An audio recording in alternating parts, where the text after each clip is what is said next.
When I finalized the sale of my company for $20 million, I thought I had finally purchased the one thing I never had peace, but my lawyer did not pour champagne or congratulate me.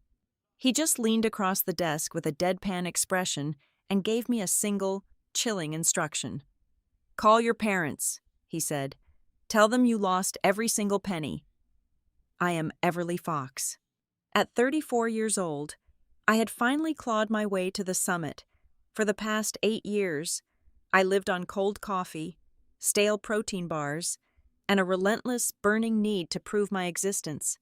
Northline Relay, the transportation optimization software company I built from a cramped, unheated apartment in Raleigh, was no longer just a struggling startup. It was an industry disruptor. I designed algorithms that rerouted national freight lines in milliseconds, saving logistics giants billions of dollars a year. I built an empire out of pure logic and efficiency because human emotions had always proven too volatile to trust. And earlier today, I sold my majority stake for $20 million. $20 million. When I saw the 9-figure equivalent transfer into my private accounts, I should have felt liberated. I should have felt like the ghost of my past had finally been laid to rest.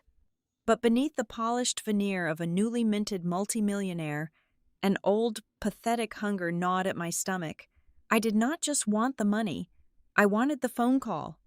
I wanted my parents to look at the daughter they had spent a lifetime branding as too stubborn, too difficult, and too detached from reality, and finally admit that I was the most successful person to ever carry the Fox name. My parents, Grant and Caroline Fox, lived in a world of Savannah garden parties and quiet judgments. To them, my career was a humiliating rebellion. Today, I wanted them to choke on their past dismissals. Instead of popping champagne or taking a victory lap, I found myself sitting across from my private attorney, Nolan Pierce. The air conditioning in his high-rise office hummed a low, sterile note, perfectly matching the stark, glass and steel aesthetic around us. Nolan was not a man who smiled often, but today, his demeanor was remarkably grim for someone who had just orchestrated a massive corporate acquisition. He sat with his hands steepled, staring at a thick manila folder that had absolutely nothing to do with Northline Relay. "We have a problem," Nolan said.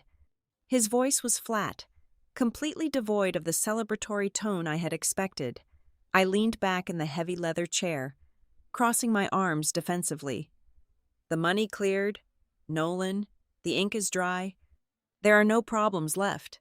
"Not with the sale," he replied, sliding the folder across the polished mahogany desk. "With your family. Specifically, with the estate of your late grandmother, June Mercer Fox." I stared at the unassuming folder. My grandmother had passed away 12 years ago, leaving behind what my parents always described as a modest, tangled mess of outdated assets that barely covered their own property taxes. I had never paid attention to it. My parents handled everything. They made sure I stayed far away from the legal logistics, citing my lack of traditional business sense and irony that tasted particularly bitter today. "What about it?" I asked, my heart rate picking up despite my feigned indifference. Nolan flipped the cover open, revealing stacks of highlighted legal documents, corporate registry prints, and financial statements. While conducting the standard background liability sweeps for the acquisition, I flagged a series of highly irregular filings attached to your name. Your parents have been executing obscure legal maneuvers for years. They are hiding something, Everly, something substantially larger than a standard, modest inheritance. I scanned the papers, but the dense legal jargon blurred together in front of my eyes. Hiding what? They always said the estate was practically underwater. They lied, Nolan said plainly. He closed the folder with a sharp snap. He did not offer further explanations, and I knew him well enough to understand he was withholding the specifics for a specific reason. Nolan was a master strategist. He never revealed his entire hand until he knew exactly how the opposition would play theirs. "I need you to do exactly one thing tonight," Nolan continued, leaning forward. His eyes were cold and intensely calculating. "You are going to call your parents. You are going to tell them that you lost the $20 million. I blinked, certain the exhaustion of the week was making me hallucinate. "Excuse me. You will tell them that due to a sophisticated international wire fraud scheme, the post-sale accounts were drained. You are completely wiped out, penniless. Then, you will stop talking and silently observe who reacts first, and exactly how they react." A nervous, breathless laugh escaped my throat. The request was absurd. It was theatrical and completely unhinged. "Nolan, I'm not going to call my mother and play some twisted psychological game just because you found a weird tax filing." "It is not a game," Nolan said, his voice dropping an octave, striking the air with absolute certainty. "And I am not testing my luck. I am springing a trap. If I am right about what is in these files, your sudden financial ruin will force their hand. They will panic, and people who panic make mistakes." I stared at him. The sheer conviction in his posture made my skin crawl. He was not guessing. He knew something horrifying, and he needed me to see it for myself before he laid out the evidence. The silence in the office stretched, thick and suffocating, finally, with hands that felt unnaturally heavy. I pulled my phone from my bag. I walked over to the floor-to-ceiling window, looking down at the Raleigh traffic flowing like rivers of light below. I needed to act. I needed to embody the catastrophic failure they always predicted I would become. I dialed my mother's number. The phone rang 3 times. With every ring, I focused on my breathing, forcing my chest to heave, letting the stress and isolation of the past 8 years flood into my throat to mimic a genuine nervous breakdown. "Everly," Caroline Fox answered. Her voice was crisp, clipped, carrying that familiar undertone of perpetual impatience she always reserved exclusively for me. "Mom," I gasped. I let my voice crack, producing a controlled, trembling whisper that sounded terrifyingly real even to my own ears. "Mom, it is gone." "What is gone? Speak clearly, Everly." You know I despise mumbling. "The money," I sobbed, gripping the cold glass of the window so hard my knuckles turned white. "The sale money, the 20 million. I clicked a verification link from the escrow agency, but it was a spoofed portal. It was an international routing scam. The accounts are completely drained. The bank says the funds were moved offshore in minutes. Mom, I have nothing. I am completely ruined." I stopped talking. I held my breath, waiting for the maternal instinct to kick in. I waited for the gasp of horror, the immediate panic for my well-being, the reassurance that I could come home, that we would hire the best investigators, that my life was not over. I waited for my mother to be a mother. The silence on the line was absolute. It stretched for 5 seconds, 10 seconds. I could hear the faint clinking of ice in a glass in the background. My mother was drinking her evening bourbon. She was completely, entirely calm. When Caroline finally spoke, her tone was entirely stripped of emotion. There was no shock. There was no pity. There was only a chilling, clinical urgency. "Is there any chance of recovering the money, or is it completely gone?" The words hit me like a physical blow to the chest. The temperature in the room seemed to plummet below freezing. She did not ask if I was safe. She did not ask if I was holding up. Her only concern was the definitive, legal status of my bankruptcy. "It is gone, Mom," I whispered, and this time, the hollow devastation in my voice was entirely genuine. "The cyber division said the chance of recovery is 0%. I lost it all." "I see," Caroline said briskly, shifting into a terrifyingly administrative gear. "Stay where you are. Do not speak to the press. We will contact you shortly." She hung up. The line went dead. I lowered the phone, staring at the black screen. A cold sweat broke out across the back of my neck. My entire life, I had believed their emotional distance was just a personality trait, a strict Southern stoicism, but that reaction was not stoic. It was calculated panic. It was the reaction of someone whose own hidden agenda had just been violently disrupted by my sudden, spectacular failure. Nolan watched me from his desk, his expression unchanged. He did not offer any empty platitudes or fake sympathy. He knew exactly what had just transpired. I stood up, feeling incredibly unsteady on my feet, as if the solid ground I had spent a decade building had simply vanished beneath me. The $20 million in my bank account could not protect me from the realization that I was entirely alone in the world. I left Nolan's office without saying another word. The drive back to my empty penthouse was a blur of neon streetlights and blinding headlights. I felt hollowed out, gutted by a betrayal I could not yet fully name. I walked into my dark apartment, not bothering to turn on the lights. I sat on the edge of my bed, staring out at the city skyline, the glittering towers representing a world I had conquered, but a victory I had no one to share with. My phone buzzed on the nightstand, a sharp, jarring vibration that cut through the dead silence of the room. I reached over and picked it up. It was a single text message from Nolan. There was no legal advice. There was no comforting reassurance. There was only one terrifying sentence glowing in the harsh white light of the screen. Do not sleep. Tomorrow morning you will see their true faces. I stared at Nolan's text for exactly 9 minutes. The digital clock on my nightstand flipped to 11:45 in the evening, casting a harsh red glare against the dark mahogany furniture of my bedroom. I had not moved an inch. My breathing was shallow, trapped somewhere high in my chest. Nolan had told me not to sleep, but sleep was a biological impossibility right now. The silence of my Raleigh penthouse was absolute, thick enough to drown in. Then, at precisely 11:54, the silence shattered. My phone did not just ring, it erupted. It was a violent, synchronized assault of digital notifications that made the device vibrate against my palm like a dying insect. The screen flared a blinding white, illuminating the dark room. I braced myself, expecting the delayed maternal panic from my mother, perhaps a frantic backpedaling, a sudden realization that her daughter had just lost everything.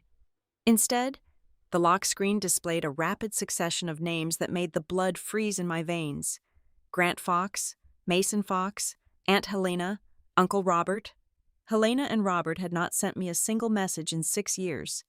Not when Northline Relay hit its first million in revenue, not when I made the cover of a major tech magazine, not even on my 30th birthday.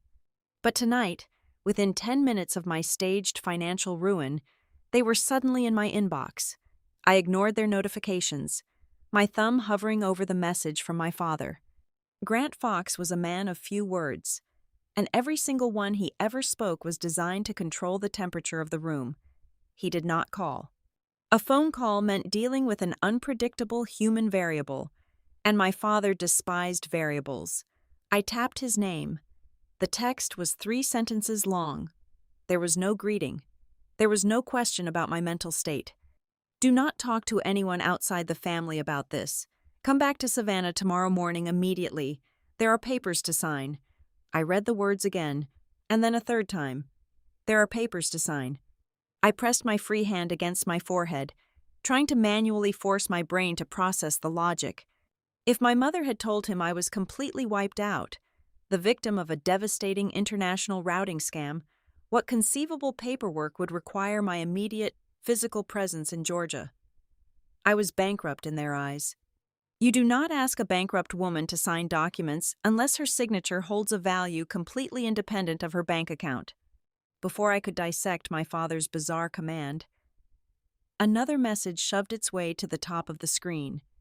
It was from my younger brother, Mason. Mason was the golden child of the Fox family. While I was the stubborn daughter who moved away to write supply chain code, Mason stayed in Savannah, wearing tailored linen suits and playing the role of a boutique hotel developer. He was reckless, charming, and historically terrible at managing money, yet my parents treated his every failure as a temporary stroke of bad luck. His message arrived in a frantic, unbroken block of text. Do not make a scene with the press or the buyers. Keep your mouth shut. Everly. This has to be handled internally before it affects the other assets. Get on the first flight down here. I stopped breathing. My eyes locked onto 3 specific words in the middle of his panicked rambling. The other assets. I stood up abruptly, the phone slipping from my grasp and hitting the hardwood floor with a sharp crack. I did not bother picking it up immediately.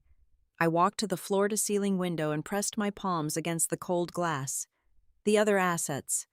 For 34 years, the only family asset I had ever been made aware of was the crumbling, terminally mortgaged farmhouse my grandmother left behind. My parents complained about it endlessly at every Thanksgiving dinner I bothered to attend. They spoke of it like a burden, a useless pile of rotting wood and depreciating dirt that they were graciously managing out of pure familial duty. I had no connection to any other property. I held no shares in Mason's hotels. I was completely financially independent from the Fox name. So what assets could my bankruptcy possibly affect? The suffocating weight of Nolan's warning finally crushed the breath out of me. They are hiding something. Everly. I picked my phone up from the floor. The screen was uncracked. A small mercy. I did not reply to Grant. I did not reply to Mason. I sat in the dark, watching the hours tick by. Midnight bled into 1 in the morning, then 2.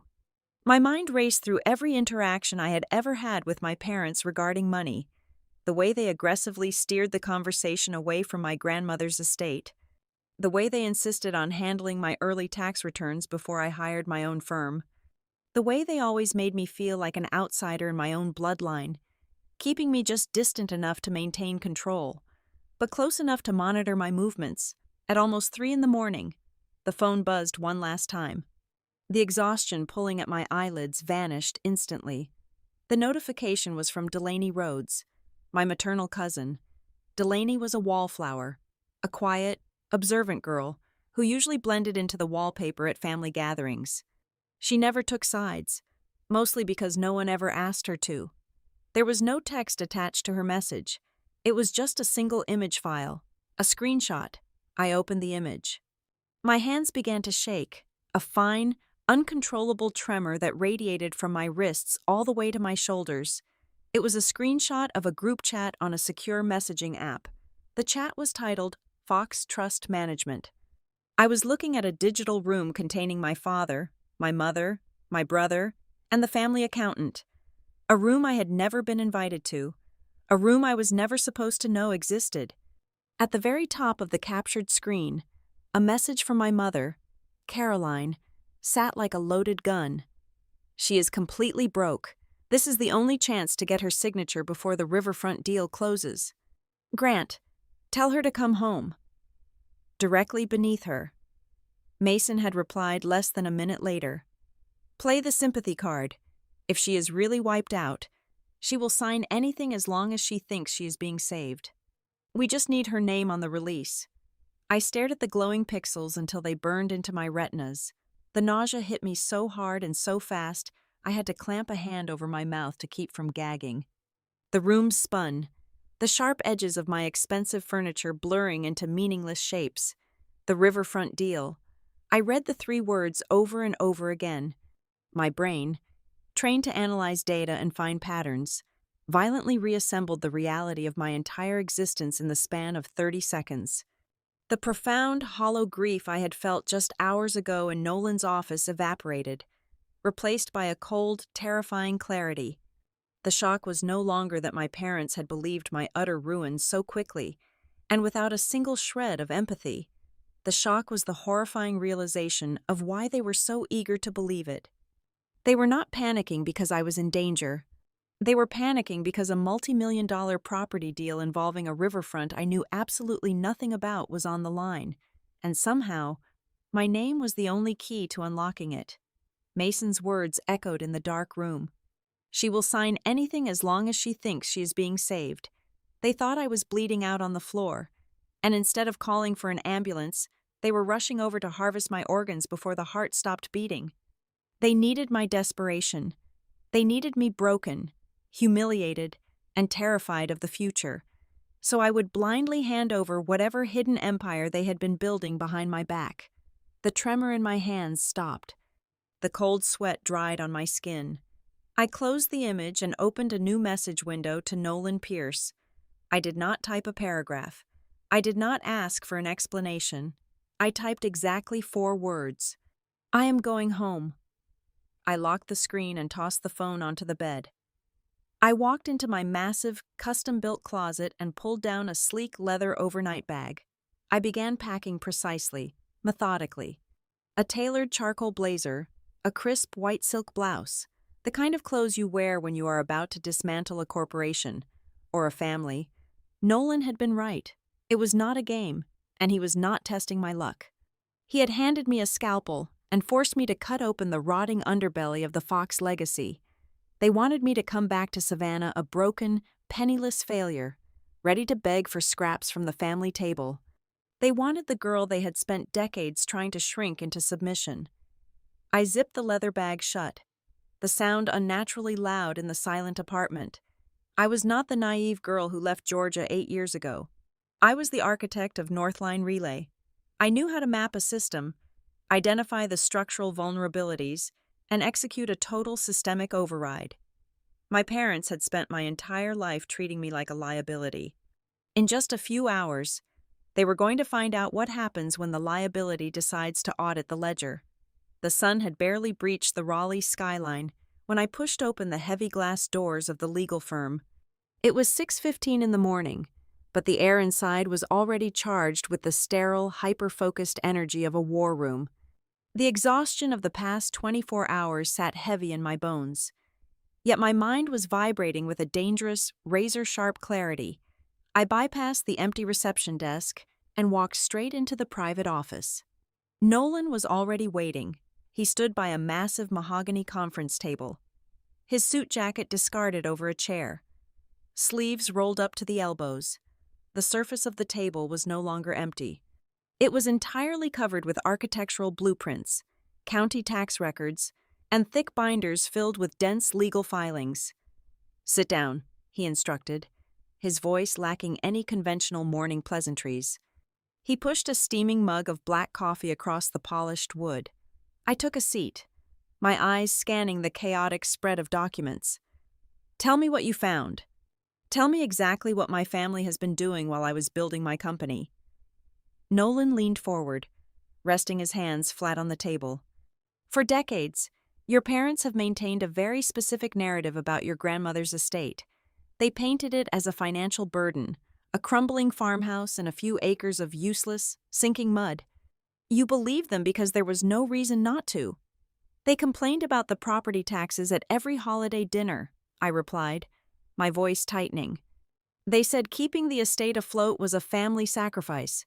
"It was a masterclass in misdirection," Nolan corrected sharply. He tapped a thick, leather-bound folder resting in the center of the table.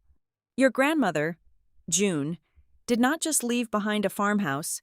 She established a highly insulated legal entity called the Mercer Preservation Trust. Your parents are the current co-trustees. But the assets within that trust are not residential. They are commercial, and they are massive." He slid a large, rolled-out map across the table. It was a topographical survey of Savannah.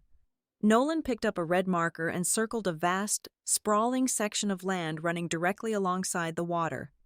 "The trust holds title to a complex of old cold storage warehouses, a massive tract of undeveloped riverfront land, and most importantly, exclusive access rights to a dormant commercial railway spur," Nolan explained, his eyes locking onto mine. I stared at the red circle, feeling the air thin out in my lungs. As the founder of a transportation optimization company, I did not need an analyst to translate what I was looking at. In the modern supply chain industry, riverfront acreage connected directly to a rail line was not just land, it was the holy grail of logistics. With the current boom in e-commerce and global shipping, that specific combination of infrastructure was worth an astronomical amount of money. "They own this," I whispered, my mind struggling to align my parents, two people who claimed to barely understand modern technology, with a commercial empire. "The trust owns it," Nolan corrected gently. "And for years, it sat dormant. But in the past 8 months, the city of Savannah approved a massive, multi-billion-dollar private redevelopment project for that exact sector of the riverfront. The developers need the Mercer land to connect their new shipping hub to the national rail grid. Without that specific plot, the entire logistics network of their project bottlenecks, Nolan began flipping open the binders, revealing pages of freshly stamped corporate filings. The moment that redevelopment project was greenlit, The value of the trust skyrocketed. Suddenly, your parents were sitting on an absolute goldmine. I tracked a sudden, frantic flurry of legal activity beginning around the first of the year. They have been quietly preparing to transfer the land, drafting massive commercial mortgages, and aggressively restructuring the trust into a series of shell companies. So they are cashing out, I said, a bitter taste rising in the back of my throat. They are selling the land behind my back and pocketing the windfall. They are trying to, Nolan countered, tapping his finger against a specific, highlighted paragraph on a dense legal contract. But they hit a brick wall. In every single recent filing, in every draft of the sale agreement with the developers, the title companies flagged a major discrepancy. The transactions cannot be legally executed by the co-trustees alone. He turned the document around so I could read the highlighted text. Your grandmother was a very paranoid, very intelligent woman, Nolan continued softly. She structured the Mercer Preservation Trust with a safeguard, a fail-safe designed to prevent the exact kind of asset liquidation your parents are currently attempting. The final closing documents require the explicit, notarized signature of a specifically designated special beneficiary. I looked up from the paper, my heart hammering violently against my ribs. Me. You, Nolan confirmed. You are the special beneficiary. Your parents cannot sell the riverfront. They cannot leverage the rail rights. They cannot touch a single dime of that new development money unless you sign a comprehensive waiver relinquishing your foundational rights to the trust. The physical sensation of nausea washed over me so intensely, I had to grip the edges of the table to anchor myself. The room seemed to tilt. Every single memory I had of my childhood, of my agonizingly strained relationship with my mother and father, was violently tearing itself apart and rearranging into a terrifying new picture. They never told me, I breathed, the realization ripping through me like a physical blade. They spent my entire life telling me I was useless with money. They mocked my interest in logistics. They pushed me away every time I tried to ask about the family finances. Because ignorance was their greatest weapon, Nolan said, his voice dropping to a low, steady hum. If you knew what you owned, you would ask questions. If you understood the value of the land, you would demand an audit. Their entire dynamic with you, the belittling, the emotional distance, the constant criticism was not just bad parenting. It was a calculated, long-term legal strategy to keep you as far away from the paperwork as humanly possible. I squeezed my eyes shut. The betrayal was so absolute, so structurally perfect, that it felt like I was drowning in ice water. They did not just fail to love me. They weaponized my desire for their approval. They kept me starved for affection, so that when the time finally came, I would be weak enough to surrender whatever they demanded. And now, Nolan said, breaking through the ringing in my ears, you have just handed them the perfect opportunity. They think you lost $20 million. They think you are broken, humiliated, and desperate for a lifeline. They are going to ambush you the second you walk through the door of that farmhouse. They will frame the waiver as a necessary evil to protect you from liability, or offer you a tiny fraction of the payout as a fake rescue package. He reached into his jacket pocket and pulled out a small, sleek black object, no larger than a standard thumb drive. He slid it across the table toward me. "What is that?" I asked, my voice barely a whisper. "A high-fidelity digital audio recorder." Nolan replied, "Georgia operates under a one-party consent law for recording conversations. As long as you are actively participating in the dialogue, you do not need their permission to record every single word they say in that house." I picked up the device. It felt unnaturally heavy for its size. "You have all these documents. You have the paper trail. Why do I need to wear a wire? Why not just show me everything right now and let me walk in there with an injunction?" Nolan shook his head, his expression hardening into something completely ruthless. Because paper trails can be disputed in court. Shell companies can be blamed on bad financial advisors. If I show you the entire depth of their fraud right now, you will walk into that house with the cold, calculated anger of a CEO. I do not want the CEO. I need the daughter. I stared at him, understanding slowly dawning on me. They need to believe the illusion, Nolan explained. They need to see the devastated, heartbroken woman they think they created. Your shock, your confusion, your grief. It has to be completely authentic.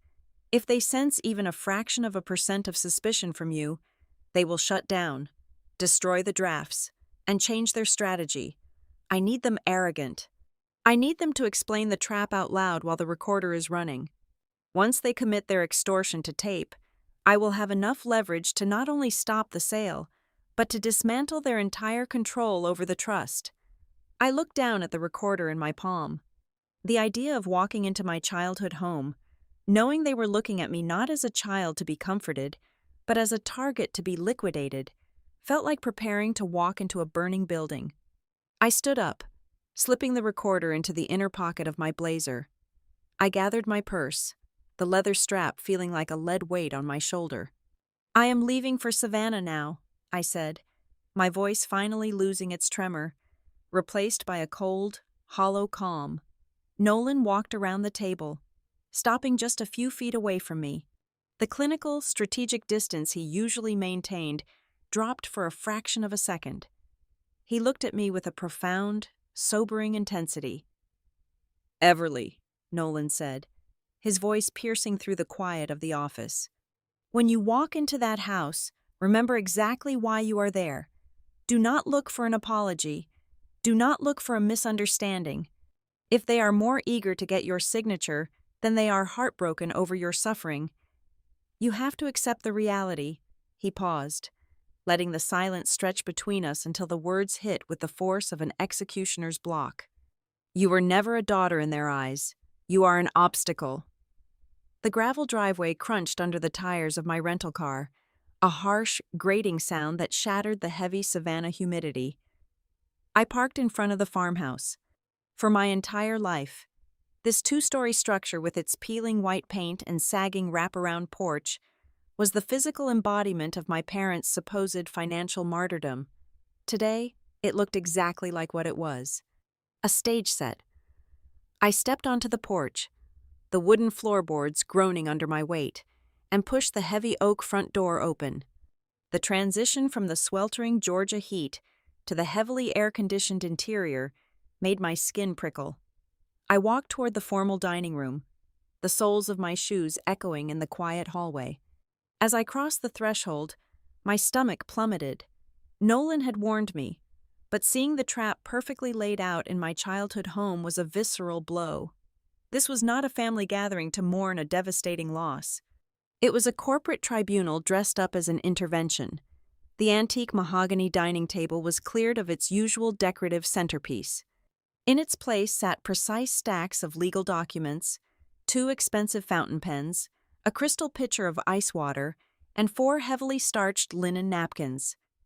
My father, Grant, sat at the head of the table wearing a pressed navy suit.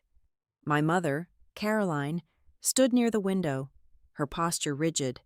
Sitting awkwardly to Grant's right was a man I recognized immediately as the longtime family accountant. A nervous, balding man who clutched his briefcase like a shield.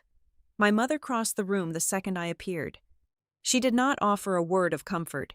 She wrapped her arms around my shoulders in a stiff, bloodless embrace that felt more like a physical restraint than a hug. Her expensive floral perfume burned my nostrils. She leaned in close, her voice a sharp, hissing whisper meant only for me. "Pull yourself together, Everly. You have to cooperate right now if you want to salvage whatever dignity you have left after this spectacular mess." She pulled away before I could even process the cruelty of the greeting.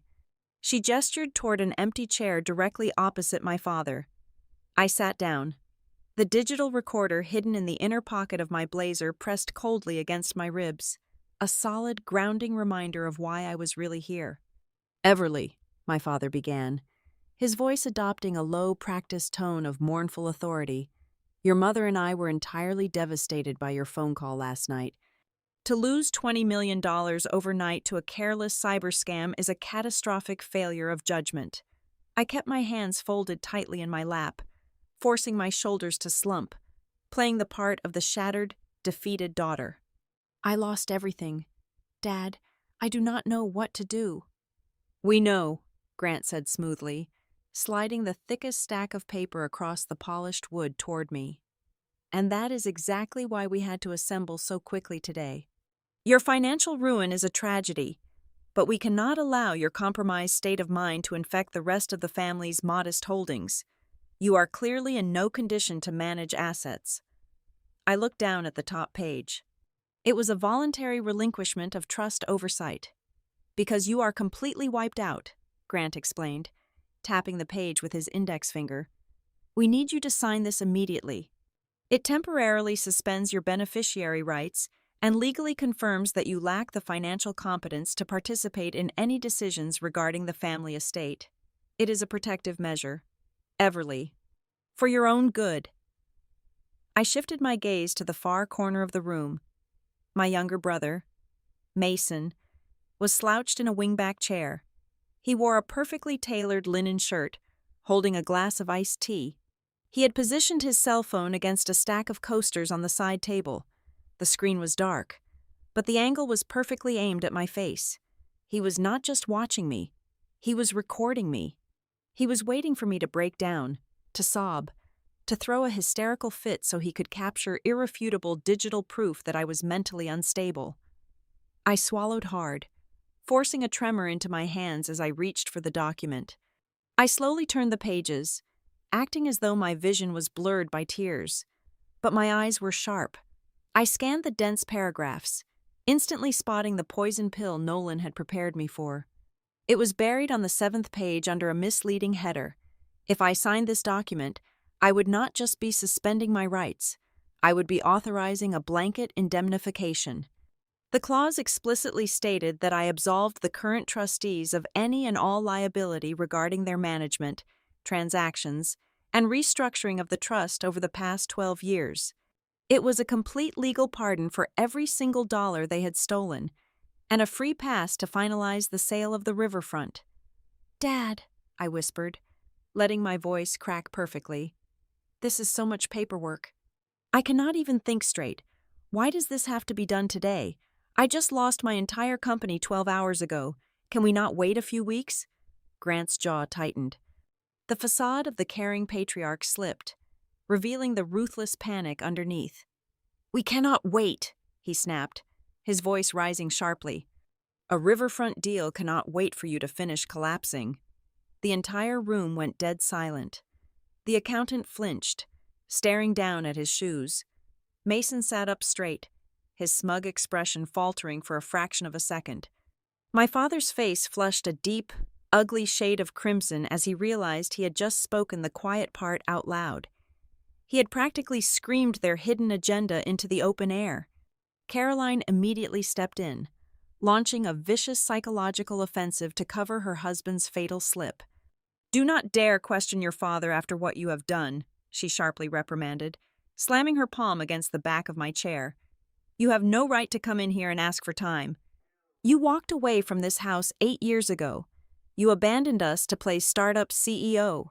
You only cared about your code and your algorithms. You never understood loyalty. Everly. You never understood what it means to be a family. Every word she spat at me was designed to break my spirit. She was weaponizing my independence, twisting the years I spent building my own success into a malicious act of betrayal. In her twisted logic, my greatest sin was not that I had supposedly lost the money. My greatest sin was that I had ever succeeded without needing them in the first place.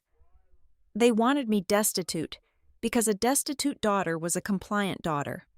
I just wanted you to be proud of me, I choked out, a genuine ache swelling in my throat. Though not for the reasons they believed. I was mourning the parents I never actually had.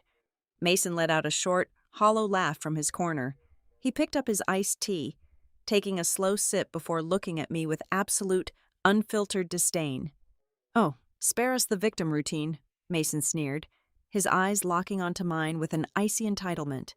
He gestured lazily toward the fountain pen resting on the documents. Just pick up the pen and sign it. Everly. At least for the first time in your entire life, you will actually do something useful for this family. The sheer humiliation of the moment hung in the air, thick and suffocating, a perfectly orchestrated execution of my dignity. They were all staring at me, waiting for me to surrender, waiting for the broken girl to finally submit to the slaughter. I looked at the pen, then I looked at the thick stack of papers. The digital recorder pressed against my side, capturing every single breath, every insult, every damning confession. I reached out and wrapped my trembling fingers around the cold metal barrel of the pen. The cold metal of the fountain pen warmed against my trembling fingers. I hovered the nib just a fraction of an inch above the signature line. My father leaned forward, his eyes hungry, tracking the movement of my hand like a hawk watching a dying rabbit. Then, the heavy oak front door of the farmhouse did not just open. It was thrown wide open, the brass hinges screaming in protest against the sudden violence. Heavy, measured footsteps echoed down the hallway. The suffocating tension in the dining room snapped instantly. My father jerked upright, his chair scraping loudly against the hardwood floor. My mother spun around, a sharp reprimand already forming on her lips for whoever dared interrupt her private execution. Nolan Pierce stepped into the threshold of the dining room.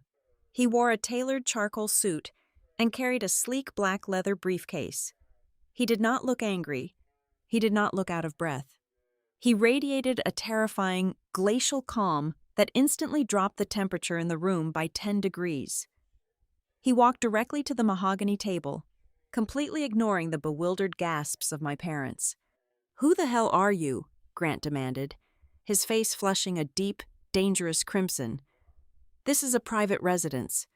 Get out before I call the local authorities. I would advise against involving law enforcement." "Grant," Nolan said, his voice smooth and lethargic, yet cutting through the room like a surgical blade. "Given the contents of my briefcase, the police are the last people you want walking into this house today." Caroline turned pale. The meticulously crafted mask of the concerned mother shattered completely. She recognized the sharp, undeniable scent of corporate litigation. Her internal, quiet family matter had just been spectacularly breached. In the corner, Mason scrambled.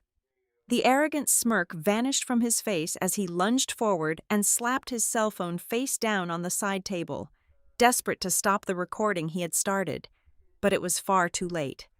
The high-fidelity digital device tucked safely against my ribs was already capturing every ragged breath and panicked shuffle in the room. Nolan stopped directly behind my chair. He placed a hand on the back of it, a physical barrier between me and my family. "My name is Nolan Pierce," he announced, looking around the table with mild disgust. "I am Everly Fox's private legal counsel, and I am here to inform you that the transaction you are currently attempting to extort from my client is permanently halted." The family accountant let out a pathetic squeak, shrinking back into his chair, violently shoving his own papers back into his briefcase. "Extort," Caroline gasped, recovering her voice. She pointed a shaking finger at me. "How dare you bring a lawyer into this house? We are trying to save her. She lost $20 million last night. She is completely bankrupt." Nolan did not even blink. He reached down, unlatched his briefcase, and let the heavy leather lid fall open. "She did not lose a single dime," Nolan stated flatly. The silence that followed was absolute. It was the kind of silence that rings in your ears after a bomb detonates. Grant stared at Nolan. Caroline stared at me. Mason stopped breathing entirely. "The $20 million from the North Line Relay acquisition is sitting securely in an insured, multi-tiered trust account," Nolan continued, his tone conversational, as if discussing the weather. "The story about the international wire fraud was a fabricated scenario. I instructed Everly to make that phone call to test a hypothesis. We needed to see if the Fox family would react to her catastrophic ruin with unconditional love or with predatory greed. You answered that question in less than 12 hours. I slowly placed the fountain pen back onto the table. I sat up straight. The manufactured tremor in my hands vanished. The slumped, defeated posture evaporated. I looked directly at my father, and for the first time in my life, I did not see a towering patriarch. I saw a terrified, small man. "You lied to us," Grant whispered, his voice shaking with a mixture of shock and rising fury. "I learned from the best," I replied coldly. Nolan began pulling documents from his briefcase, slapping them down onto the antique mahogany table, right on top of the fraudulent relinquishment papers my father had prepared. The sharp smacks of paper against wood sounded like gunshots. "Let us talk about Rook Basin Limited Liability Company," Nolan said, dropping a thick stack of bank statements and incorporation filings. My mother let out a strangled gasp, her hand flying to her throat. Grant practically collapsed back into his chair. "A fascinating corporate entity," Nolan mused, pacing slightly. "Registered 3 years ago in Delaware. The primary signatories are Grant and Caroline Fox. For the past 36 months, Rook Basin has been siphoning management fees, artificial rent increases, and massive, unsecured loan values directly out of the Mercer Preservation Trust. You have absolutely no right to look into our private businesses," Mason shouted from his corner, his voice cracking with panic. Nolan turned his glacial stare onto my brother. "I have every right, Mason. When the money stolen from that trust is being used to artificially prop up your failing boutique hotel development on the riverfront. You needed liquidity. Your parents provided it by secretly collateralizing the very trust they were sworn to protect. They mortgaged Everly's inheritance to fund your incompetence." The accountant was now sweating profusely. Looking desperately at the front door, Nolan dropped another file onto the table. "And when the riverfront redevelopment project was announced, you realized the land in the trust was suddenly worth an astronomical fortune. You arranged to sell a prime parcel of the estate to the developers. The only problem was the special beneficiary clause. You needed Everly to waive her rights before she ever found out she had the power to veto the entire sale." My father tried to rally. He slammed his fist onto the table. "I am the trustee. I have the discretionary power to suspend the rights of a careless beneficiary to protect the estate. That clause in the foundational document gives me the absolute authority to remove her." Nolan actually smiled. It was a terrifying expression. "You really should have hired better lawyers, Grant," Nolan said, sliding a highlighted copy of my grandmother's original foundational trust document across the table. "That clause does not allow you to suspend a beneficiary for personal carelessness. It is a fiduciary safeguard. It specifically states that any attempt by a managing trustee to self-deal, embezzle, or coerce a beneficiary results in the immediate, non-negotiable termination of their trustee status." The color completely drained from my father's face. He looked at the highlighted text as if it were written in a foreign language. The weapon they had tried to use against me had just been turned around and pressed directly against their own throats. Nolan pulled 2 final documents from his briefcase. They were clean, simple, and utterly devastating. He placed one in front of Grant and one in front of Caroline. "These are voluntary letters of resignation," Nolan instructed. "You will resign as the co-trustees of the Mercer Preservation Trust, effective immediately. You will surrender all administrative control to Everly. If you sign these documents right now, we will freeze the assets and handle the transition quietly. And if we refuse," Caroline hissed, her eyes filled with venomous hatred. "If you refuse to sign," Nolan replied, leaning over the table, his voice dropping to a lethal whisper, "I will walk out of this house and immediately file an injunction with the state court. I will request a comprehensive forensic audit of every single transaction moving between the trust, Rook Basin, and Mason's Hotel over the past 12 years. I will hand the evidence of your wire fraud, embezzlement, and fiduciary breach directly to the federal prosecutors. You will not just lose the riverfront deal, you will go to federal prison." The dining room felt like a vacuum. The power dynamic had shifted so violently and so rapidly that the air itself felt heavy. The trap they had spent months building had just slammed shut on their own legs. I watched them suffocate under the weight of their own arrogance. The mighty Fox family, reduced to common criminals sitting at a dining room table. Caroline looked at Grant, pure terror in her eyes. Mason was completely silent, his face pale and slick with sweat. I waited for my father to reach for the pen. I waited for the final surrender. Instead, Grant slowly lifted his head. The panic that had gripped him just moments ago began to recede, replaced by a dark, chilling defiance. He did not look at the resignation papers. He did not look at me. He looked directly at Nolan, his eyes narrowing into cold slits. He was cornered, bleeding, and facing total destruction, but he looked like a man who was still hiding a loaded weapon under the table. Grant pushed his chair back slightly, interlocking his fingers. He spoke with a terrifying, icy calm that made the hair on my arms stand up. "You have a very impressive briefcase, Mr. Pierce," Grant sneered, his voice echoing in the dead silence of the room. "But you are still missing the original files. You are operating on assumptions and secondary copies. You still do not have the one thing necessary to take us down." Grant pushed the resignation papers back across the antique mahogany table.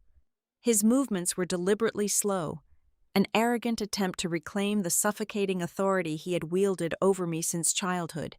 He interlocked his fingers, resting them over the damning evidence Nolan had just presented. "You have an impressive collection of photocopies and circumstantial deductions, Mr. Pierce," Grant sneered, his tone dripping with practiced condescension. "But you do not have the original supplemental will. You do not have the physical codicil my mother drafted before she died.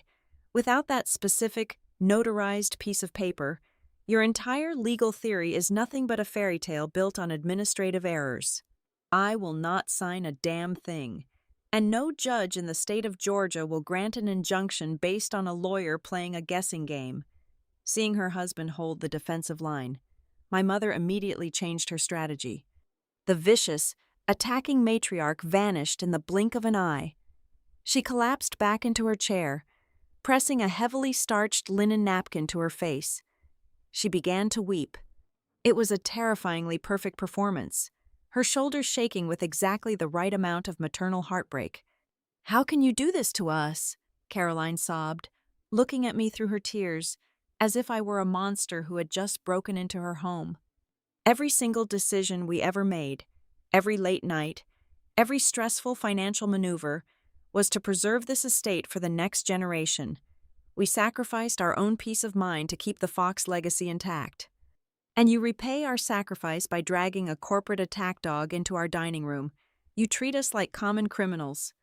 You bring a lawyer into your own childhood home as if you are calling the police to arrest your own flesh and blood.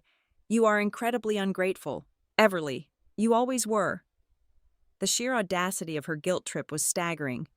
She was standing in the middle of a trap she had set to steal my inheritance. Yet she was desperately trying to cast me as the villain for refusing to step into it. I did not even have the chance to process her emotional whiplash before a new, much dirtier threat emerged from the corner of the room.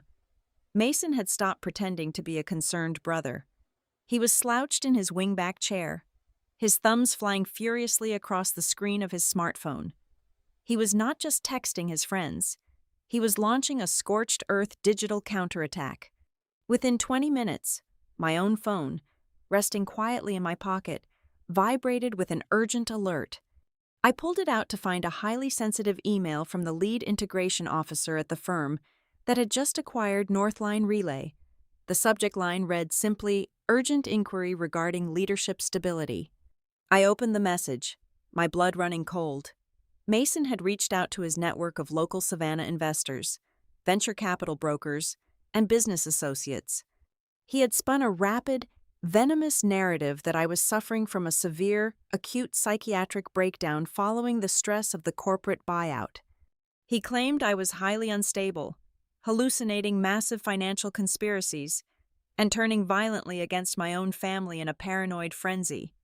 The rumor had spread like wildfire through the tight-knit Southern business community, eventually reaching the ears of my corporate buyers.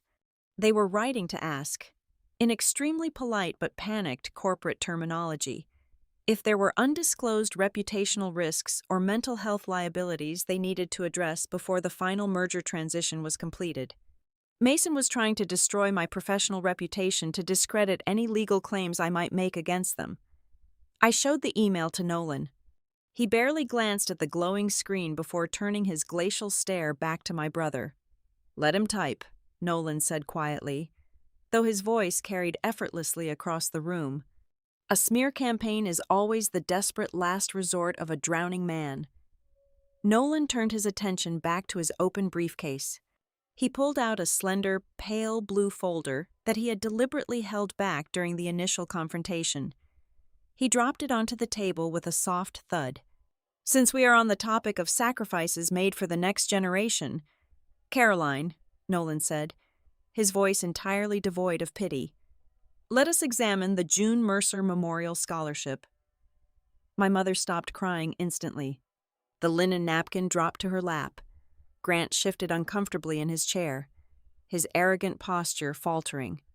Nolan opened the blue folder, spreading out a series of internal banking ledgers and wire transfer receipts. I was curious why a small, charitable educational fund was generating so much administrative overhead, Nolan explained, tracking the numbers with his pen. It turns out the scholarship was never actually funding any student tuition. It was an elaborate accounting smokescreen. You and Grant were cycling commercial rent revenue from the trust through the charity to wash the funds. Then, you were immediately distributing that money as anonymous private grants to cover Mason's catastrophic personal debts and luxury expenses. You turned a charitable foundation named after your deceased mother into a personal slush fund to finance your son's failures. The absolute depravity of stealing from a memorial fund to cover Mason's gambling debts and failed hotel ventures shattered the remaining tension in the room. I looked at Caroline, feeling a wave of disgust so profound it physically ached behind my ribs. "A scholarship fund, Mom?" I asked, my voice trembling with a mixture of horror and outrage. "You used my grandmother's name to hide his debts." Caroline stood up, her face twisting into an ugly, defensive mask. The tears were gone, replaced by a desperate, cornered fury. "We had no choice," she screamed, her voice echoing violently off the peeling wallpaper of the dining room. "Mason was in terrible trouble, real trouble with private, aggressive lenders. We had to protect him. We used every single thing we had to keep him out of a courtroom and out of jail. We gave up everything. We even put this house on the line." The air in the room completely vanished. I stared at her, the words hanging in the dead space between us like a physical manifestation of a curse. "This house," I repeated, my voice dropping to a hollow, barely audible whisper. Grant lunged forward, grabbing his wife's arm to silence her.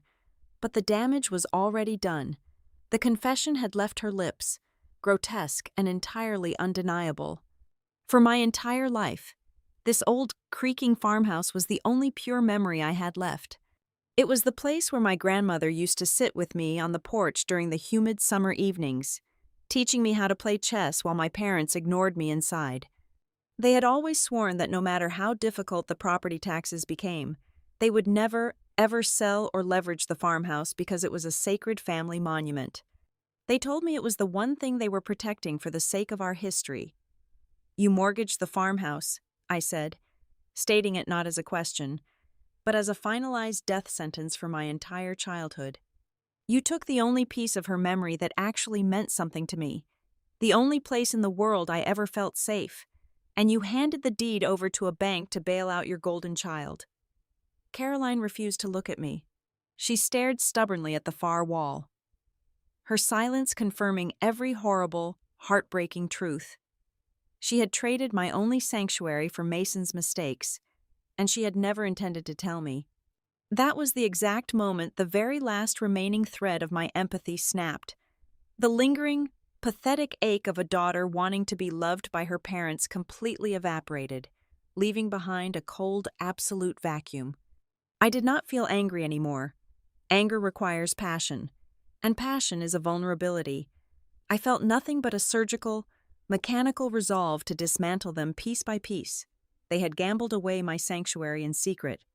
Now, I was going to take their entire kingdom in broad daylight. I stood up slowly, adjusting the lapels of my tailored blazer. I did not yell. I did not cry for the cameras Mason was hoping to use against me.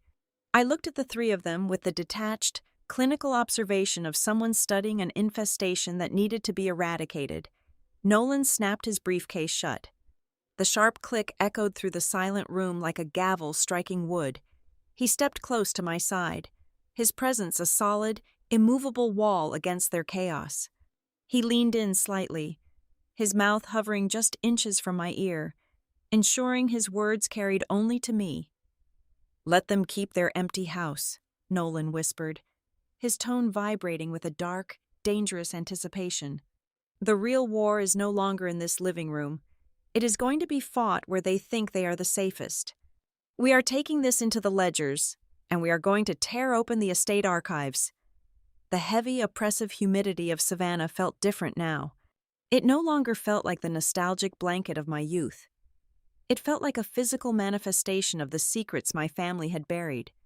2 days after I walked out of that suffocating dining room, Nolan arranged a discreet meeting on the outskirts of the city.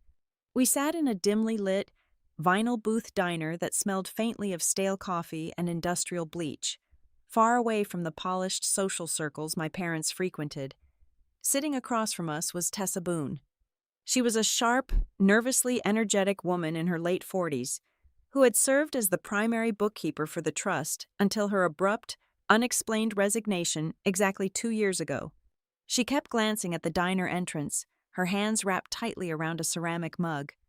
"I knew this day was coming," Tessa said, her voice barely above a whisper. She reached into her oversized tote bag and slid a thick, unmarked manila envelope across the sticky table. "I told Grant and Caroline that the numbers were becoming impossible to hide. When they asked me to backdate a series of depreciation logs to cover a massive cash withdrawal, I packed my desk. I refused to go to federal prison for Mason's lifestyle." I opened the envelope. Inside were dozens of physical copies of old reconciliation spreadsheets, bank routing slips, and internal ledger prints. With Nolan guiding me through the accounting architecture, the mechanics of the theft became painfully clear. The riverfront warehouses held by the trust had been generating steady, substantial commercial rent for decades. But that revenue never stayed in the trust's holding accounts. Tessa pointed a shaking finger at a specific column of outgoing transfers. Every single month, 40% of the gross rental income was diverted into a shell management account. From there, it was pumped directly into Rook Basin Limited Liability Company. And from Rook Basin, it went straight to Mason. The ledgers detailed a horrifying timeline of financial parasitism. The money my grandmother had intended to preserve the family legacy was instead paying for my brother's tailored suits, his first-class flights to Europe, and the staggering operational losses of his doomed boutique hotel ventures. It was a systematic, bloodless draining of my inheritance, signed and authorized by the very people who were supposed to protect it, but the financial theft was only the outer layer of the betrayal. The true psychological horror arrived later that evening. Sitting in the sterile silence of my hotel suite, my phone chimed with a secure encrypted file sent by my cousin, Delaney Rhodes. She had managed to access an old, archived family server and downloaded a cache of internal emails my parents had exchanged over the past 6 years. I scrolled through the messages, my chest tightening with every cruel, calculated sentence. They discussed me not as a daughter, but as a hostile variable that needed to be contained. The most devastating blow came from an email my mother wrote to my father 4 years ago, right when my company was securing its first major round of venture capital. Grant had expressed worry that my growing wealth might make me independent enough to hire my own financial advisors and discover the trust. Caroline's response was permanently burned into my mind. She wrote, "Do not worry about her gaining independence. She is desperate for our approval. Keep her isolated. Keep criticizing her choices, and she will always come back seeking validation. She is the easiest to control if she is hit with the fear of losing the family." I dropped the phone onto the bed. The air in the room felt impossibly thin. Every single time my mother had dismissed my achievements, every time she made me feel like an outsider in my own home. It was not because she was a demanding parent. It was a tactical, emotional starvation designed to keep me compliant. They manufactured a constant threat of abandonment, so I would remain too paralyzed to ever look behind the curtain. The final, shattering piece of the puzzle fell into place the following morning. Nolan walked into my suite carrying a worn, leather-bound archival box he had successfully subpoenaed from the original law firm that drafted my grandmother's estate. He did not say a word. He simply extracted a fragile, yellowed piece of stationery and handed it to me. It was a handwritten letter from my grandmother, June, addressed to her private accountant, dated 14 years ago. I read the delicate cursive handwriting, and the solid ground beneath me entirely gave way. In the letter, my grandmother explicitly instructed her accountant to set aside a dedicated seed fund of $75,000, locked in a secure escrow account.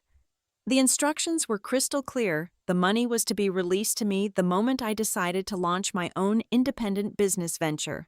She knew I had a mind for logistics, and she wanted to ensure I had the capital to escape Savannah. 8 years ago, when I was desperately trying to launch Northline Relay from a freezing apartment, I went to my parents and begged for a loan. They made a massive, agonizing theatrical production out of it. They claimed they had to liquidate their own personal savings. They made me sign a promissory note. They handed me a check for $75,000, telling me it was the ultimate sacrifice of their parental love. For 8 years, I carried the crushing weight of that debt. I paid them back with interest. I let them hold that loan over my head at every family gathering, silently swallowing their arrogant reminders that my entire empire was built on their generosity. It was my money. They had taken the gift my grandmother secretly left for me, laundered it through their own accounts, and handed it to me as a high-interest loan. They used my own inheritance to buy my lifelong, groveling gratitude. I stood by the window of the hotel, looking out at the sprawling canopy of the Savannah oak trees. The pain of the realization was so absolute that it bypassed grief entirely and crystallized into something cold, hard, and terrifyingly calm. I began to effortlessly piece the fragmented memories of my life together into a perfect, hideous mosaic. I finally understood why my parents always waved their hands dismissively and said there was nothing to worry about whenever I asked about the estate taxes. I understood how Mason could afford to drive a $100,000 imported sports car while remaining perpetually unemployed. I understood why the hushed, urgent whispers in the living room would instantly cease the second I walked through the door. My entire life had been a meticulously curated stage play, and I was the only one who did not know I was wearing a costume. I turned away from the window and looked at Nolan. He was watching me with that same clinical, assessing gaze, waiting to see if the emotional weight would crush me or forge me. "I do not just want to stop the riverfront sale anymore. Nolan," I said, my voice completely stripped of any lingering hesitation or familial warmth. "Winning a quiet legal injunction is not enough. They built this entire kingdom in the dark. I want to drag every single ledger, every email, and every lie out into the blinding light. I want their words to lose all power in this city." Nolan nodded slowly, a predatory satisfaction gleaming in his eyes. He reached for his briefcase and pulled out his phone. "Then we escalate," Nolan said smoothly. "I have already laid the groundwork. We are not going back to the farmhouse. We are taking the war to the corporate theater." He explained the next phase of the offensive. He was calling an emergency, mandatory meeting with the official advisory board of the trust, the independent compliance auditors, and most importantly, the lead representatives of the private development firm purchasing the riverfront land. We were going to assemble the very people my parents desperately needed to impress. Grant and Caroline Fox had spent decades operating under the protective shield of parental authority, treating me like a naive, disobedient child. But tomorrow morning, in a glass-walled boardroom high above the city, they would no longer be allowed to speak to me as parents. They would be forced to answer as fiduciary managers publicly accused of gross misappropriation of assets, and I was going to be the one asking the questions. The conference room on the 40th floor of the downtown legal high-rise smelled of ozone and expensive roasted coffee. At precisely 10 o'clock in the morning, the heavy glass doors swung shut, sealing us inside a soundproof corporate battleground. Nolan had orchestrated the seating arrangement with the precision of a military general. I sat at the center of the long, polished marble table.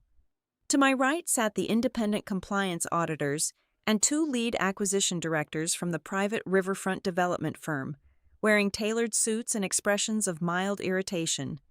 To my left sat Harriet Vale, the original estate lawyer who had drafted my grandmother's will decades ago.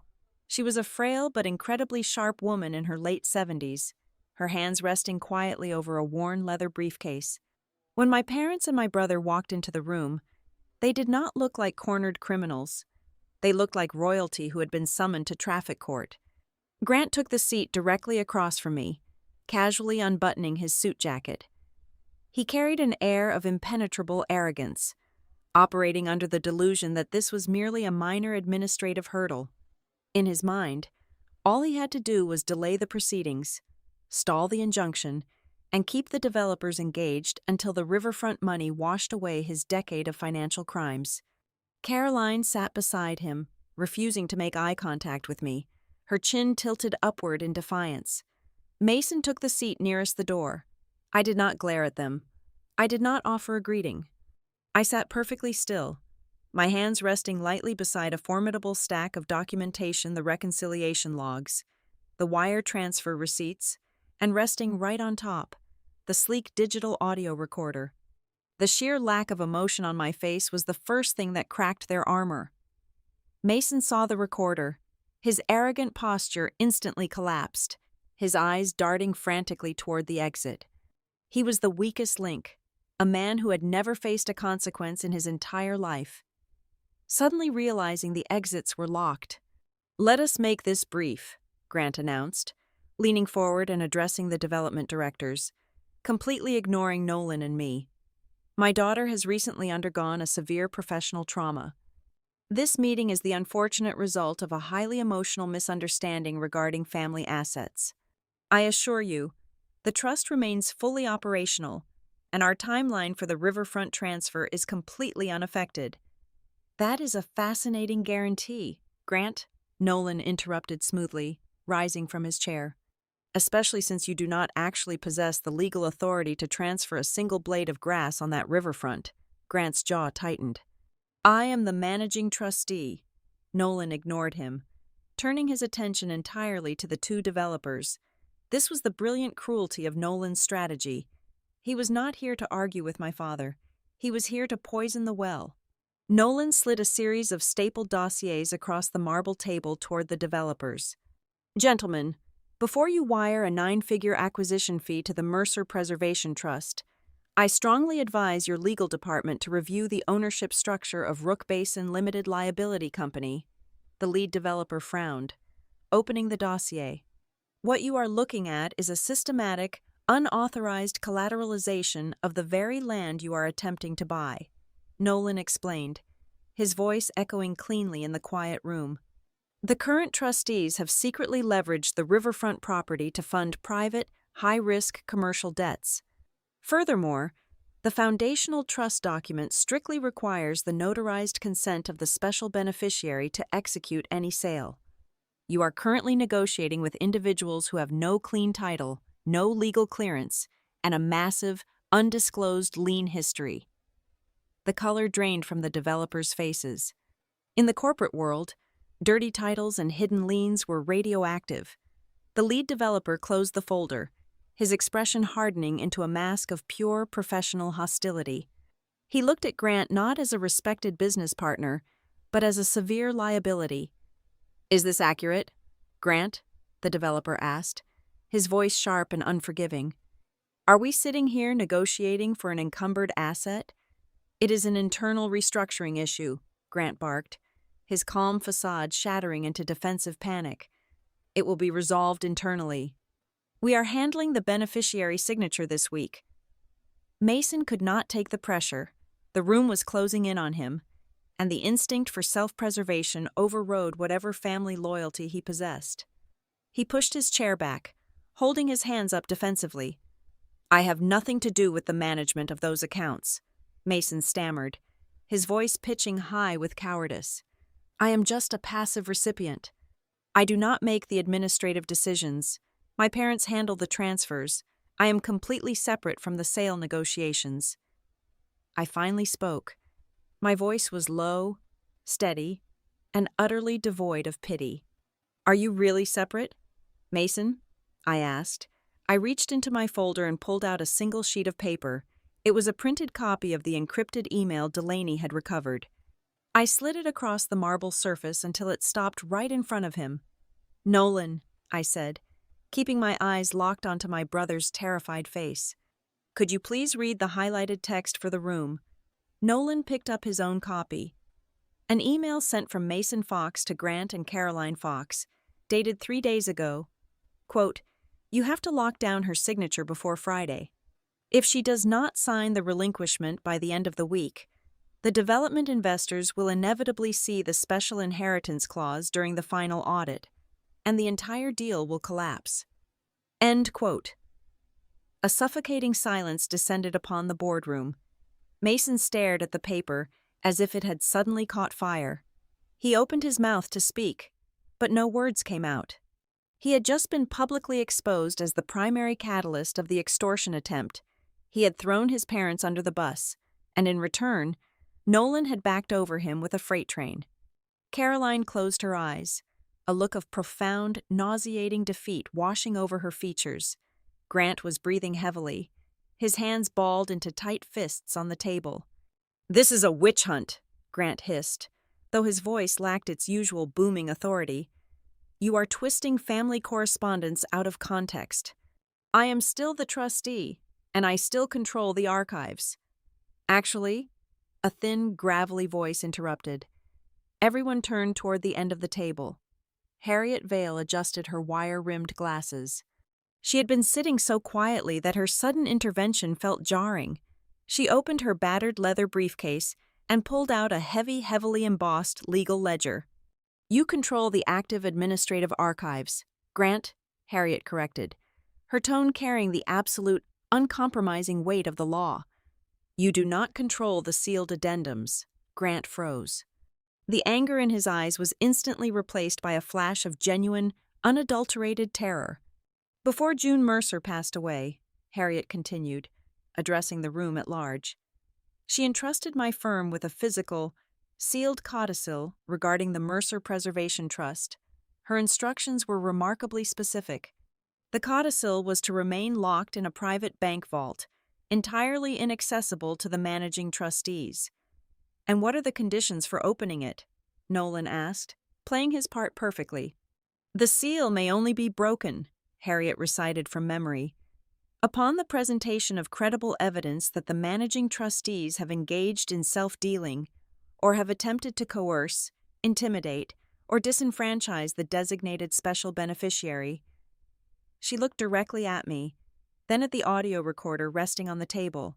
"Given the documentation presented here today, and the existence of an audio recording detailing an attempt to force a signature under false pretenses, I believe the legal threshold to break the seal has been definitively met." Grant did not just object. He panicked. He slammed both hands onto the table, half rising from his chair. "That document is invalid," Grant shouted, his voice cracking with desperation. "That codicil was drafted decades ago. It was legally voided before she died. It has no standing in a modern court." The boardroom went dead silent. The two developers stared at Grant in complete disbelief. Nolan just smiled, a cold, victorious expression. Grant realized his fatal error a second too late. He had spoken too fast. If the codicil was truly a forgotten, meaningless piece of paper, he would have had no reason to react with such violent urgency. By screaming that it was invalid before anyone even knew what was inside it, he had just publicly confessed that he knew exactly what the envelope contained, and that he feared it more than anything else in the world. The lead developer stood up, buttoning his suit jacket with a sharp, definitive motion. "We are done here," the developer announced, his tone colder than ice. "This entire transaction is frozen. We will not be moving forward with any acquisitions, negotiations, or disbursements until this trust has undergone a full forensic federal audit and title clearance. Do not contact our offices again. Grant." The two developers walked out of the room, the heavy glass doors swinging shut behind them, effectively locking away my parents' golden parachute. The millions of dollars they had schemed and stolen to secure had just vanished into thin air. Grant sank back into his chair, a hollow, defeated shell of the man who had walked in 30 minutes prior. Caroline was openly crying now, the reality of their public humiliation finally setting in. Mason sat paralyzed, staring blankly at the marble table. The public execution was over. But as I looked at my father's shaking hands, I knew the war was not entirely finished. They had lost the riverfront deal, but the true source of their power, the deepest secrets they had buried to maintain their empire, were still locked away in the dark. The meeting adjourned in a heavy, suffocating silence. I packed my documents slowly, feeling no joy, only a grim, mechanical satisfaction. The final battle was not going to be fought under the fluorescent lights of a corporate high-rise. It was going to happen tomorrow morning, in the underground vault where my family still believed they could control the past. The boardroom had emptied, leaving only the stale scent of defeated ambitions and cold-roasted coffee. Harriet Vale packed her leather briefcase with slow, deliberate movements. She turned to Nolan and me, her voice dropping to a conspiratorial whisper that felt louder than a shout.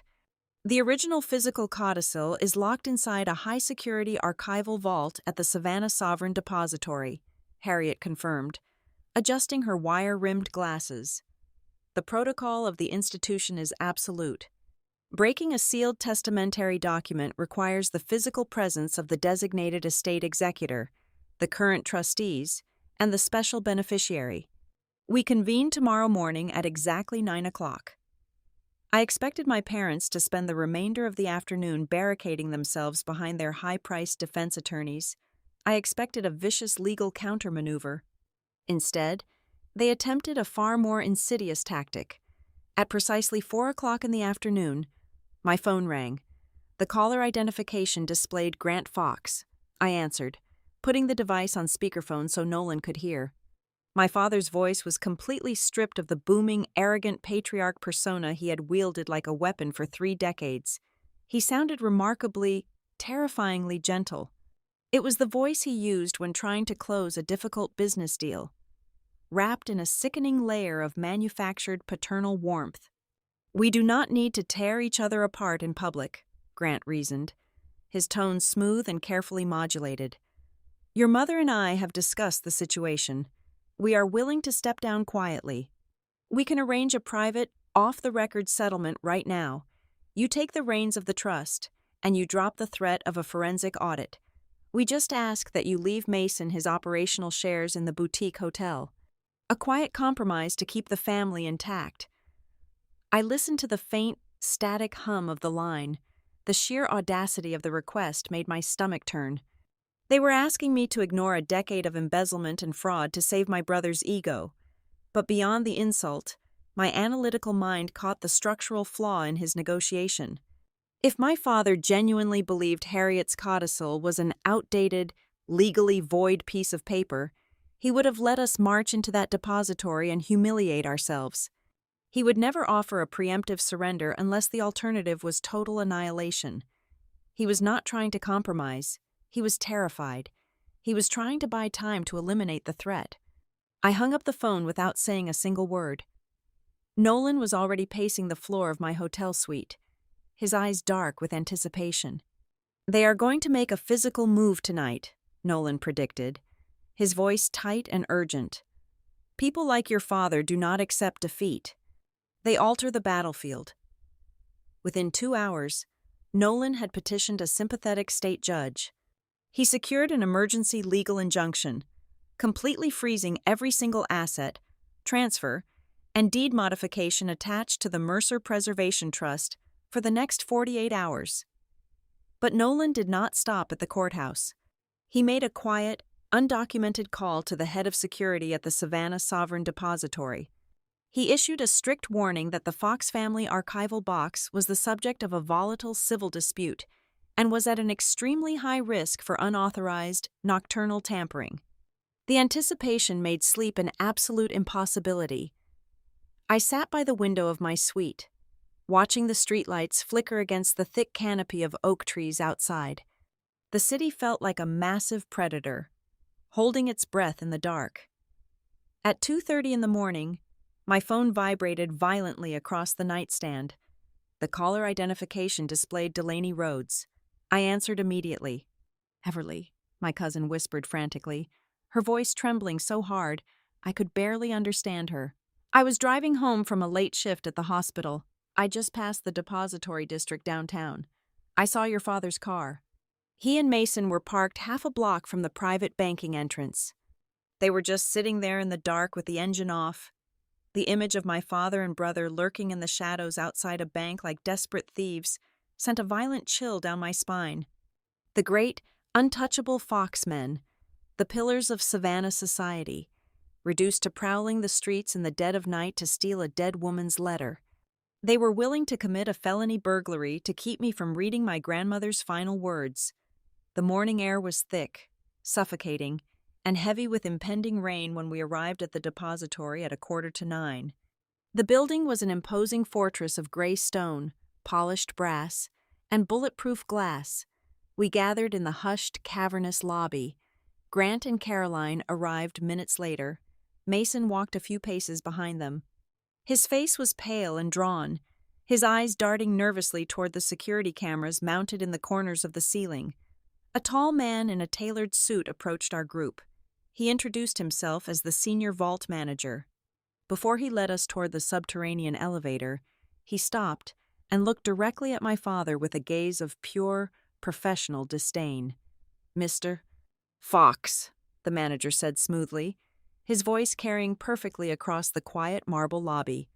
"I feel legally obligated to inform you that our automated security system flagged a denied biometric access request to your family's specific vault sector at roughly 3:15 this morning. As per the emergency judicial directive filed by Mr. Pierce yesterday evening, the sector was placed on total administrative lockdown." The silence that followed was painfully dense. Grant's jaw clenched so hard I thought the bone might fracture. Mason looked physically sick, stepping backward as if hoping to blend into the marble pillars. They had actually tried to break in. They had tried to destroy the codicil before the sun came up, and the heavy steel doors had rejected them. We descended into the basement in absolute, suffocating silence. The vault hallway was a long, sterile corridor lined with heavy steel doors and illuminated by harsh fluorescent lights. Caroline had maintained her facade of the pained, misunderstood mother throughout the elevator ride, constantly dabbing at dry eyes with a tissue. But when we finally stopped in front of the Mercer Estate vault, the performance abruptly ended. Stamped directly across the seam of the heavy metal door was a bright red, tamper-proof legal seal applied by the state court. Caroline stared at the red tape. Her breathing hitched, transforming into a rapid, shallow panic. The carefully applied makeup could not hide the sudden, absolute terror that drained the color from her face. She reached out, her fingers trembling violently, hovering just inches from the seal, but terrified to actually touch it. For the first time in 34 years, my mother was looking at a door she could not manipulate, bribe, or emotionally blackmail her way through. The realization that she had completely lost control hit her so hard her knees visibly buckled. The vault manager stepped forward, inserting a long, complex brass key into the primary lock. Harriet Vale stepped up beside him with the secondary executor key. I stood perfectly still, the cold air of the subterranean vault biting through my blazer. Behind that steel door rested the final piece of the puzzle, the ultimate verdict of my grandmother's legacy. I watched the manager turn the key, hearing the heavy internal tumblers slide into place with a definitive, metallic thud.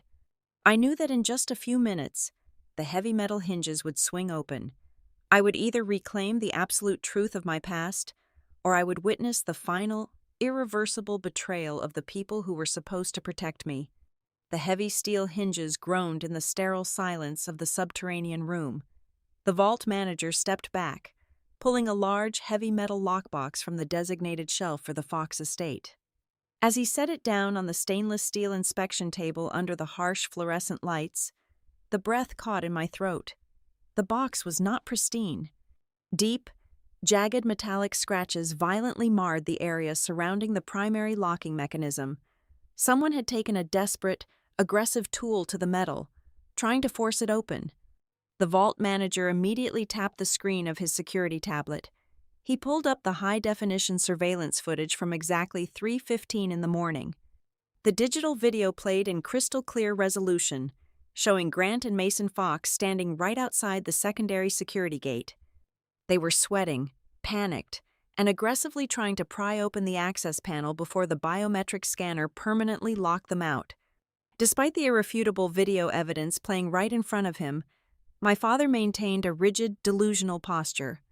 When Harriet Vale unlocked the scratched box and pulled out a standard, unsealed manila envelope, Grant actually let out a short, arrogant breath. He thought his late-night tampering had somehow worked. He thought he had won. Harriet pulled out a few standard tax receipts and an outdated, completely harmless copy of a preliminary will. Grant sneered, adjusting his tie, ready to declare victory and demand his reinstatement. "As I stated previously in the boardroom," Harriet said, her gravelly voice echoing sharply off the concrete walls, "your mother was an incredibly thorough woman. Grant, she knew exactly what you would try to do." Harriet bypassed the metal lockbox entirely. She reached into her own personal, highly secured leather briefcase and withdrew a pristine envelope. It was heavily sealed with the thick, unbroken crimson wax insignia of her law firm. Breaking the wax seal sounded like a gunshot in the quiet room. Inside the envelope was a thick stack of parchment, a heavy iron key, a digital storage drive, and an original property deed. Nolan leaned over, examined the deed, and looked up with a predator's smile. "This is the deed to the commercial railway strip," Nolan announced, his voice vibrating with absolute triumph.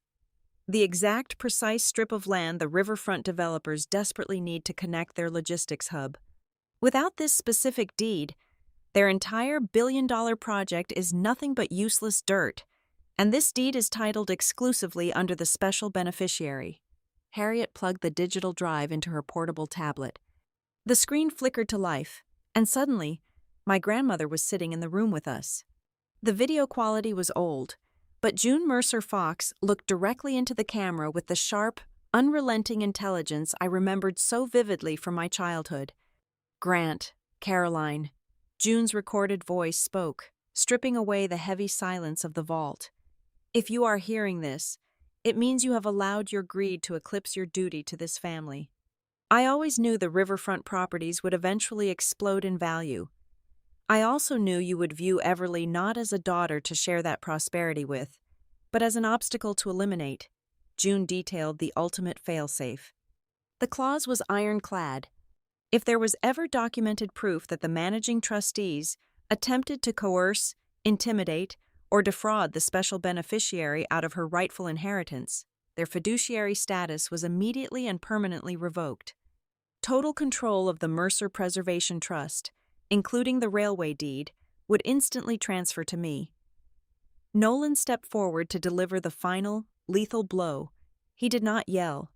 He simply placed the evidence on the steel table, piece by piece. He set down the digital audio recorder containing the dining room extortion from the farmhouse. He laid out the printed copy of Mason's panicked, incriminating email. He spread out the forensic accounting trail of the Rook Basin Limited Liability Company. And finally, he pointed to the vault manager's tablet, which was still displaying my father attempting to burglarize the bank. "The legal threshold is definitively met," Nolan stated with absolute, crushing finality. Caroline completely shattered. The polished, aristocratic matriarch dissolved in an instant. She fell to her knees on the cold concrete floor, her manicured hands grasping desperately at the hem of my skirt. Tears ruined her perfect makeup, her chest heaving with terrified sobs. "Please, Everly," she cried, a pathetic, agonizing sound that bounced off the steel walls. "Do not do this. Do not destroy our family. We can fix this. You need us. Please." I looked down at the woman who had spent 34 years making me feel completely inadequate, unlovable, and indebted.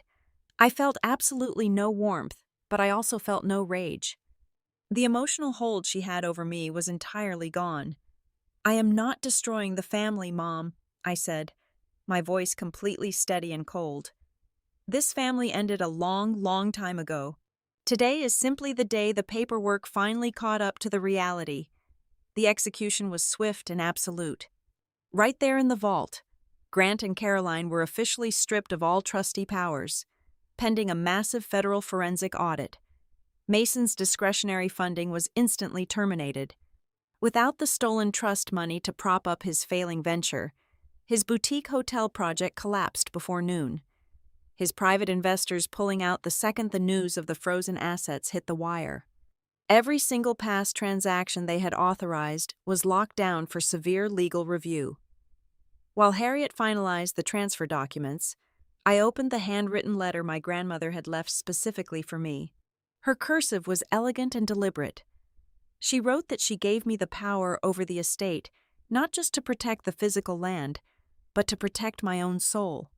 The most valuable thing she could ever leave me was not the $20 million from my company sale, or the massive riverfront deed. It was the absolute, undeniable power to never have to kneel before people who only loved me when I was useful to them. I made my decisions before we ever left the building. I would keep the June Mercer Occupational Scholarship, entirely stripping away the fraudulent shell company and turning it into a legitimate, transparent foundation for young female entrepreneurs in Savannah. I would restructure the trust, purging every single trace of my parents' influence.